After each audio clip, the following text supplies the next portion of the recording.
이 이야기는 픽션입니다. 새망조, 세상이 망할 것 같아 고무를 주워 드론을 조립하기로 했습니다. 텅스텐으로 만들어진 명함 제4화 2021년 5월 14일 금요일 낮 대전 계룡대 지하 2층 전략회의실 대형 스크린에서 뿜어져 나오는 푸르스름한 빛이 굳게 입을 다문 장성들의 얼굴을 비추고 있습니다. 레이더망을 완벽하게 기만한 은폐 능력에 이어 이제는 기체의 물리적인 한계를 브리핑할 차례입니다. 이어서 보고드리겠습니다. 정지 상태에서 전자석으로 포획을 완료한 직후 검은 드론은 약 2.5kg의 옵틱 가디언을 하단에 매달고 움직이기 시작했습니다. 그리고 불과 약 0.8초 만에 시속 100km의 비행 속도에 도달하였습니다. 보고를 듣던 강진태 소장의 눈이 휘둥그레지며 그가 짚고 있던 테이블이 미세하게 덜컹거립니다. 뭐? 하중을 매달고도 제로백이 0.8초라고? 항상 데이터와 효율을 머릿속으로 계산하는 최민석 준장 역시 금태 안경을 위로 살짝 추어 올리며 미간을 좁힙니다. 숫자가 의미하는 바를 더욱 명확하게 체감하기 위한 질문이 이어집니다. 그 수치가 대단히 빠르다는 건 알겠습니다만 직관적으로 어느 정도의 가속력인 겁니까? 지상에서 가장 빠른 F1 레이싱 자동차가 정지 상태에서 시속 100km 도달에 걸리는 시간이 약 2.5초입니다. 만약 사람이 저 드론에 타고 있었다면 가속하는 순간에 엄청난 가속도를 이기지 못하고 목이 부러졌을 수준이라고 예상됩니다. 상식을 파괴하는 압도적인 가속 성능. 단순한 공기역학적 비행체가 아니라 대기를 찢고 튀어나가는 포탄과도 같은 무식한 추력 앞에 최민석 준장은 작게 탄식을 내뱉습니다. 엄청나군요. 최첨단 기술력을 자랑하던 코발트 호라이즌의 기체를 사냥한 이 정체불명의 검은 드론이 스텔스 성능뿐만 아니라 물리적인 기동성마저 기존의 상식을 초월했다는 사실에 회의장 전체가 깊은 경탄과 충격의 침묵에 빠져듭니다. 무거운 정적이 흐르는 가운데 정보장교가 리모컨을 눌러 스크린의 영상을 다시 재생시킵니다. 이어서 보시겠습니다. 무자비하게 가속한 검은 드론은 2만 볼트 고압 전류가 흐르는 철조망을 향해 돌진하다가 고대 무기인 슬링의 투척과 완벽히 동일한 원리로 옵틱 가디언을 내던집니다. 이때 포획에 사용되었던 전자석은 내부적인 제어에 의해 스스로 연결을 단절시켰습니다. 스크린 속 맹렬하게 허공을 가르던 검은 다면체의 기체가 갑자기 기술을 급격히 틀어올리며 공중에서 한 바퀴를 거칠게 빙글 회전합니다. 그 엄청난 원심력이 최고조에 달한 정확한 찰나, 기체를 올가매고 있던 와이어와 둥근 전자석이 함께 분리되며 은빛 옵틱 가디언을 고압 철조망으로 잔인하게 집어던지는 장면이 느린 슬로우 모션으로 재생됩니다. 철조망에 처박혀 시퍼런 스파크를 토해내며 파괴되는 2억 원짜리 첨단 기체의 최후. 그 파괴의 궤적을 날카로운 눈매로 응시하던 정보의 수장. 강진태 소장이 턱을 쓰다듬으며 무겁게 입을 엽니다. 저건 단순히 남의 드론을 부순 게 다가 아니야. 무거운 폭탄을 저렇게 가볍게 들고 다니다가 원하는 표적에 언제든 마음대로 던져 넣을 수 있다는 걸 우리에게 아주 강렬하게 주장하는 것 같구만. 단순한 테러가 아니라 완벽하게 통제된 투발 능력의 증명. 미지의 설계자가 띄워보낸 작고 검은 맹금류의 시연 영상이 계룡대 지하 벙커에 모인 장성들의 뇌리에 지울 수 없는 서늘한 위협과 군사적 가능성을 동시에 각인시키고 있었습니다. 폭발적인 기동을 마친 검은 드론은 허공으로 치솟은 그 자리에서 거짓말처럼 속도를 0으로 줄이더니 소름 끼치도록 완벽한 수평을 잡습니다. 마치 거친 폭풍우가 지나간 뒤의 무풍지대처럼 기체는 허공의 한 점에 못이 박힌 듯 완벽하게 고정되어 있습니다. 그리고 보시는 바와 같이 모든 공격 상황을 정리하는 듯이 이 고도에서 가장 오래 정지해 있었습니다. 보고를 듣던 최민석 준장이 미간을 깊게 찌푸리며 금태 안경을 바짝 추어 올립니다. 그리고 물리적인 상식을 떠올린 이성적인 뇌가 화면 속 이 현상을 거부하고 있었습니다. 헬기나 드론 같은 회전익 기체는 필연적으로 모터의 진동과 외부의 바람으로 인해 미세한 떨림이 발생하기 마련입니다. 그러나 저 검은 덩어리는 마치 화면에 찍힌 죽은 픽셀처럼 단 1mm의 미동도 없었습니다. 정보장교. 혹시나 해서 묻는 건데 저건 지금 영상을 멈춰놓은 정지 화면인가요? 그 예리한 질문에 정보장교는 고개를 젓습니다. 아니요. 삼각대를 이용한 고정 촬영 영상으로서 현재 정상 속도로 재생 중입니다. 그 대답과 함께 최민석은 화면의 심도를 깊게 살펴봅니다. 그의 시야에 완벽하게 얼어붙은 듯한 검은 드론의 뒤편, 초점이 흐려진 뒷배경이 들어옵니다. 그곳에서는 방금 전 철조망에 처박힌 옵틱 가디언의 은빛 잔해에서 시퍼런 고압 스파크가 사방으로 맹렬하게 튀어오르고 있었고, 시연장 바닥의 흙먼지가 바람에 흩날리고 있었습니다. 배경의 시간은 정상적으로 흐르고 있는데 오직 저 검은 기체가 존재하는 15m 상공의 공간만이 시간이 정지된 것 같은 끔찍한 위화감. 그런데 밖에서 바람도 불고 있을 텐데 저렇게 아무런 미세한 떨림이나 움직임 없이 허공에 완전히 멈춰 있다는 게 말이 됩니까? 저희 분석 결과 고도의 모터 제어 기술이 반영되어 있는 것으로 보입니다. 예를 들면 최초의 등장 시에는 약간의 바람 소리 이외의 진동이나 프로펠러 소리가 추가로 녹음된 것이 없었습니다. 정보장교가 콘솔을 조작하자 현장의 오디오 파일이 스피커를 통해 증폭되어 흘러나옵니다. 처음에는 옵틱 가디언 특유의 균일한 프로펠러 회전과 진동이 겹쳐 만들어내는 기계적인 고유 소음이 드르륵 드르륵 하고 무겁게 회의실을 채웁니다. 그러다 갑자기 허공에서 바람을 예리하게 가르는 파열음이 휘익 하고 끼어들더니 서서히 줄어들고 이내 쉬익 하는 부드러운 바람 소리가 겹쳐 들리기 시작합니다. 이것은 옵틱 가디언의 호버링 소리의 검은 드론이 자유낙하하며 바람을 가르는 소리, 그리고 멈추며 호버링 소리가 겹치는 순간 영상과 함께 녹음된 소리입니다. 일반적인 드론이라면 응당 내뿜어야 할 모터의 날카로운 비명이나 프로펠러의 금속성 소음이 전혀 없었습니다. 진짜 바람 소리밖에 추가가 안 되네. 대체 어떻게 만들면 저렇게 되는 겁니까? 그런데 사라지기 직전에 멈췄을 때는 양상이 많이 다릅니다. 장교의 조작에 따라 다음 구간의 오디오가 재생됩니다. 이번에는 일정했던 바람 소리가 기괴하게 요동치기 시작합니다. 휘잉 휘잉 휘잉 휘잉 휘잉. 영상과 함께 바람 가르는 소리 크기가 불규칙하게 녹음되었습니다. 장성을 비롯한 회의 참가자들에게 그 소리는 거친 숨을 몰아쉬는 미지의 짐승처럼 기괴하게만 들려옵니다.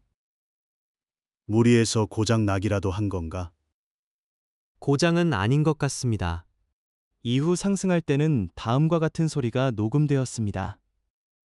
스피커에서는 다시금 모든 불규칙성이 사라지고 맑고 매끄럽게 창공을 가르는 쉬익하는 소리만이 깔끔하게 재생됩니다.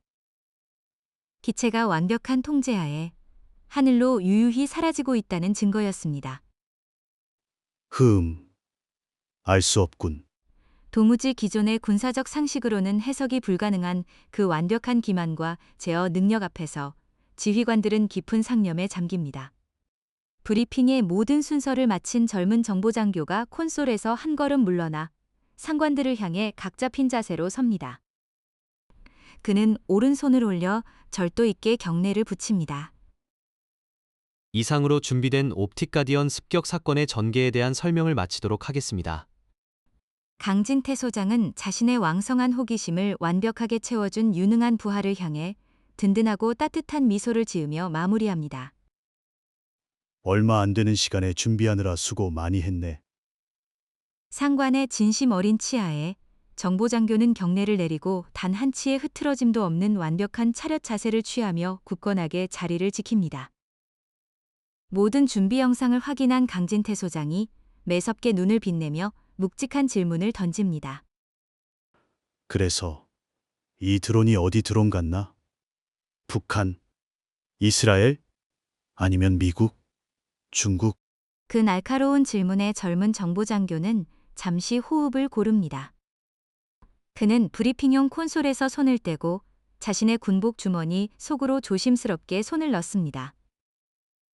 현재로서는 기체의 목적이나 국적, 생산지 등을 공식적으로 확인할 수 있는 방법은 없었습니다만 그는 주머니에서 하얀 손수건에 곱게 쌓인 무언가를 꺼내어 원형 테이블 중앙에 조심스럽게 올려놓습니다. 툭 하고 작지만 밀도 높은 금속의 무게감이 테이블 위로 전해집니다. 정보장교가 조심스럽게 손수건을 펴자 그 안에 숨겨져 있던 은회색의 금속 조각 하나가 회의실의 차가운 조명 아래의 모습을 드러냅니다.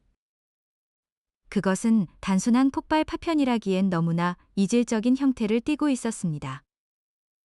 위쪽의 삼면은 기계로 가공한 듯 매끈하고 정교한 직선으로 뻗어 있었지만 밑면은 마치 거대한 힘으로 무식하게 잡아뜯어낸 것처럼 거칠고 불규칙한 절단면을 보이고 있었습니다. 이것은 현장 소화 작업 중에 잔해 속에서 발견된 텅스텐 파편입니다. 표면을 보시면 음각되어 있는 글자가 있습니다. https www.r이랑 스립스리랑 JRUKJP3SVYSVMTZIFTO JGRI COKR32 빛과 소금 100만 개. 그 알 수 없는 기괴한 나열의 주소에 옆에 앉아있던 최민석 준장마저 금태 안경을 추어 올리며 상체를 테이블 쪽으로 바짝 기울입니다. 아시다시피 현장 보존 규정상 이 물건은 당장 MUTO 합동조사단으로 넘어가야 하며 이곳에 있어서는 안 되는 물건이긴 합니다만 써있는 내용이 무언가 한국 측에 보내는 중대한 의미가 있을 것으로 여겨져 현장 담당자가 목숨을 걸고 빼돌려 저희 쪽으로 가져온 것입니다. 애매하고 정체불명의 단어들을 포함하는 보안 프로토콜을 요구하는 한국 회사 카테고리의 인터넷 주소. 사태의 중대성을 직감한 강진태 소장의 얼굴이 차갑게 굳어집니다. 그는 매서운 눈빛으로 테이블에 둘러앉은 참모들을 한 명씩 꿰뚫어 보듯 응시합니다. 이곳은 건설될 때부터 외부로의 전파 누출과 도청을 원천적으로 차단하기 위해 두꺼운 납과 콘크리트로 설계된 완벽한 지하 밀실이었습니다. 게다가 지금 이 자리에 모인 사람들은 모두 강진태가 완벽하게 통제하고 있거나 신뢰할 수 있다고 판단한 소수의 인사들 뿐이었습니다. 이 일은 MUTO 측에 절대 새어나가지 않게 모두 입조심해 주시기 바라오. 이 시간부로 이 파편의 존재는 오직 우리만 아는 1급 기밀이오. 강진태 소장은 테이블 위에 두 손을 깍지 낀 채 그 작고 단단한 파편을 무거운 눈빛으로 내려보다가 천천히 입을 뗍니다. 실은 지금 이 회의를 하는 이유는 바로 이것 때문이었어. 이건 뭔가 전하려는 암호 같은데 도대체 뭘 의미하는지 도무지 모르겠단 말이지. 그는 고개를 들어 회의실에 앉은 참모들의 얼굴을 한 명씩 아주 깊고 따뜻한 시선으로 눈에 담습니다. 지금 이 자리에 있는 모두는 내가 잘 알고 아끼고 또 가장 유능하다고 생각하는 사람들인데 어떻게 나랑 힘 합쳐서 이거 한번 해결해 보지 않겠나? 그것은 단순한 군사적 명령이 아니었습니다. MUTO의 감시망을 피해 대한민국 군부의 심장부에서 미지의 세력을 분석해보자는 사실상 목숨과 군복을 걸어야 하는 결의에 대한 제안이었습니다. 그 묵직한 신뢰의 무게에 회의실에 모인 참모들의 가슴 속에서 뜨거운 것이 울컥 치밀어 오릅니다. 평소 같았다면 모두가 당장이라도 자리를 박차고 일어나 쩌렁쩌렁한 목소리로 소란스럽게 충성을 맹세하고 싶었을 것입니다. 그러나 지금 회의실 문 밖과 지상에는 MUTO의 눈과 귀가 깔려있는 살얼음판 같은 상황이었습니다. 그 숨막히는 정적을 깬 것은 평소 누구보다 규정과 절차를 깐깐하게 따지던 원칙주의자 최민석 준장이었습니다. 그는 굳은 표정으로 의자에 앉은 채 실내를 무릅쓰고 천천히 오른손을 들어 올립니다. 그리고 각 잡힌 손끝을 안경테 옆 눈썹에 가져다 대며 단 한치의 흔들림도 없는 무언의 충성 경례를 조용히 수행합니다. 소리 없는 결기가 지하 밀실의 공기를 가릅니다. 그 묵묵하고도 결연한 행동에 강진태 소장은 옅은 미소를 머금으며 무겁게 고개를 끄덕입니다. 그것이 신호탄이 되었습니다. 젊은 정보장교를 비롯해 최민석의 뒤에 서 있던 김민우 소령, 그리고 배석한 모든 핵심 참모들이 약속이나 한 듯 일제히 오른손을 들어 올립니다. 마치 거룩한 성전에서 선서를 하듯 그들 모두가 일사불란하고도 고요한 무언의 경례를 바칩니다. 강진태 역시 자리에 앉은 채로 오른손을 들어 그들의 맹세에 조용하고 무거운 무언의 답례를 보냅니다. 이윽고 강진태가 천천히 손을 내리자 참모들 역시 소리 없이 손을 내리며 완벽한 정숙 속에서 결의를 마칩니다. 좋습니다. 나도 이 일에 대해서는 지금부터 딱딱한 군인의 틀을 좀 벗어나서 저기 바깥 민간에서 흔히 하는 방법들을 좀 써봐야겠어. 누구든 의견이 있으면 내 눈치 보지 말고 자유롭게 말하게. 일반적인 군대나 관료 사회에서 최상급자가 눈치 보지 말고 말하라 고 하는 것은 대개 알아서 눈치껏 수위를 조절해라 라는 억압적인 함의를 띠기 마련입니다. 하지만 이곳은 달랐습니다. 강진태는 상황의 본질을 파악하기 위해서라면 계급장을 떼고 치열하게 토론하는 것을 즐겼고 오히려 이런 절체절명의 상황에서 상급자의 눈치를 보며 의견을 둥글게 깎아내는 자에게는 불같이 호통을 쳐왔던 직관적인 지휘관이었습니다. 회의실에 모인 정예 요원들은 그 사실을 누구보다 잘 알고 있었습니다. 서로의 눈빛이 교차하며 팽팽한 긴장감이 지적 호기심으로 바뀌기 시작합니다. 계룡대의 가장 깊은 지하 벙커에서 2억 원짜리 첨단 드론을 박살낸 미지의 제작자가 던진 암호를 풀기 위한 계급과 규정을 벗어던진 진정한 의미의 치열한 브레인스토밍이 막을 올리고 있었습니다.